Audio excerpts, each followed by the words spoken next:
name is Michelle, and today I'd like to talk to you about the introduction to probability. We're going to do a class over how to build a ratio of probability, which is basically the number of favorable outcomes divided by the number of possible outcomes. And we're going to do this by doing an experiment where we use M&Ms to show you the properties of this. So first we're going to take 10 M&Ms of various colors, and the first thing we need to do is write down the number we have of total. This is the number of possible outcomes. We have 1, 2, 3, 4, 5, 6, 7, 8, 9, 10. That means we have 10 possible outcomes. And that's what we're going to compare to for each different color. So let's start with our green. We have 2 out of 10.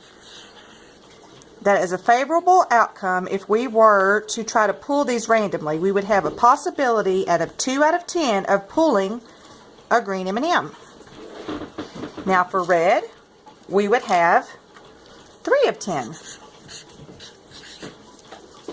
For orange, 2 of 10. For brown, we have 1 of 10. Yellow and blue, 1 of 10. And we're going to slide another 1 of 10 here so I can show you something.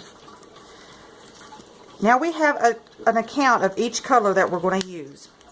But I want you to notice that once you add every one of these top numbers together, it's important that you end up with the exact number of possible outcomes.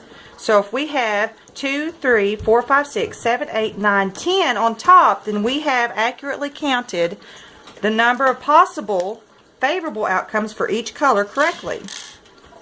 Now, I want to also discuss something with you that is called an impossible event.